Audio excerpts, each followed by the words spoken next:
আসসালামু আলাইকুম বন্ধুরা, আমি আজকে কাঞ্জাল দিয়া ব্রয়লারের মাংস রান্না করবো। আপনারা শুরুতে শেষ পর্যন্ত দেখবেন আমি কিভাবে রান্না করি। তো প্রথমে ব্রয়লারের মাংস দিয়ে কাঞ্জাল রান্নার জন্য প্রথমে কাঞ্জাল ভালো করে কাইটা নেওয়া লাগবে, মাংসের মতো পিস পিস করে কাইটা নেওয়া লাগবে। যে এইভাবে মাংসের মতো পিস পিস করে কাইটা নেওয়া লাগবে। আর এইভাবে যদি কেউ ব্রয়লারের মাংস দেওয়া হোক, গরুর মাংস দেওয়া হোক, যে কোনো মাংস দেওয়া যদি এইভাবে কাঞ্জাল রান্না করে তাহলে যে অনেক স্বাদ হয়, অনেক ভালো লাগে, এটা কেউ জানেই না।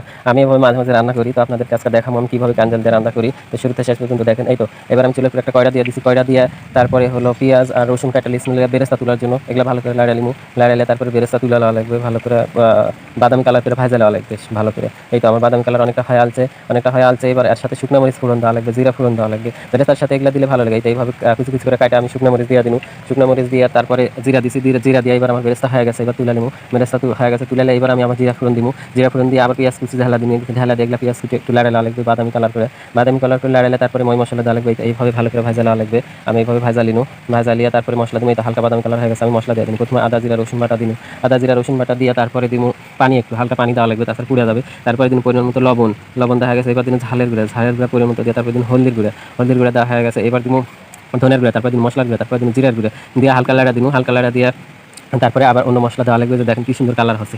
এবার দিয়ে দেবো তেজপাতা, একটা তেজপাতা দিয়ে দেবো, তেজপাতা দেওয়া হয়ে গেছে। তারপরে এবার দেবো মশলা দেওয়ার জন্য আমি মশলা দিয়ে দিচ্ছি। এই যে সাদা ফল একটু ফাটায় দেওয়া লাগে। তারপরে দিন গরম মশলা দেওয়া হয়ে গেছে। তারপরে দিন এবার লং দিব একটা, আমি দেওয়া দিচ্ছি। এবার মাংস দিয়ে দিব, মাংস দিয়ে ভালো করে এই মশলার মধ্যে কষানো লাগবে সুন্দর করে।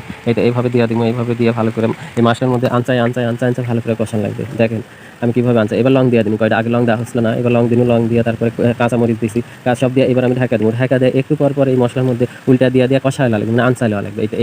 এইভাবে আনচাই দেওয়া লাগবে। দেখেন একটু পর আমি উল্টা দিয়ে তারপরে একটু সয়াবিনের তেল দিচ্ছি, দিয়ে সব কিছু দেওয়ার পরে মাংস দেওয়ার পরে একটু সয়াবিনের তেল দিলে শাটে ভালো, এই জন্য আমি দিচ্ছি দিয়ে। দেখেন এইভাবে একটু পর উল্টা দিয়ে মশলার মধ্যে এই মাংসটা সুন্দর করে আনচাই দেওয়া লাগবে। দেখেন আমার একটু পানিও বাড়া গেছে মাংস থেকে। এবার আমি কাঞ্জালগুলা দিয়ে দেবো, কাঞ্জালগুলা দিয়ে তারপরে আবার কাঞ্জাল দিয়ে অনেকক্ষণ ধরে আনচান লাগবে। দেখেন এইভাবে উল্টায় পাল্টায় ঝাপা দেওয়া লাগবে, ঝাপা দিয়ে একটু পরে আবার উল্টায় পাল্টায় আবার ঝাপা দেওয়া লাগবে। এইভাবে অনেকক্ষণ ধরে এই মশলার মধ্যে সব কষা দেওয়া লাগবে, আনচাল দেওয়া লাগবে, তারপরে পানি দেওয়া লাগবে। আর মশলার মধ্যে যদি ভালো করে না আনচান কষান তাহলে মাংসের মধ্যে কাঞ্জালের মধ্যে কিছুই ঢুকবে না। দেখেন এইভাবে একটু পর উল্টা দিয়ে ভালো করে আনচাল দেওয়া লাগবে, আনচাল দিয়ে তারপরে পানি দেওয়া লাগবে। আমার আনচান অনেকটা হয়ে গেছে।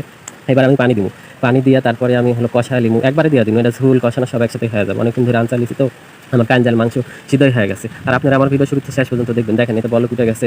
আর কেমন লাগলো কাঞ্জাল দিয়ে মাংস রান্না একটু কমেন্টে জানাবেন। এই তো আমার প্রায় হয়ে গেছে হওয়ার মধ্যে। এবার আমি আবার মশলা কিছু বাকি আছে সেগুলো দিয়ে দিব। প্রথমে দিয়ে দিব ধনের গুঁড়া দেওয়া লাগবে, প্রথমে একটু ধনের গুঁড়া দিয়ে দিব, তারপরে দিব মশলার গুঁড়া, তারপরে দিব জিরার গুঁড়া জিরার গুঁড়া দিয়ে একটু বলক উঠিতে, তারপরে একটু পরে লাড়া দেওয়া লাগবে, লাড়া দিয়ে ভালো করে মিশা দিয়ে তারপরে দেওয়া লাগবে বেরেস্তা। আর বেরেস্তা দিলেই রান্নার মানে সব কিছু শেষ, রান্না হয়ে যাবে। আর আমার ভিডিও কেমন লাগে একটু লাইক কমেন্ট শেয়ার করবেন, আর কমেন্টে একটু জানাবেন আপনার কোনো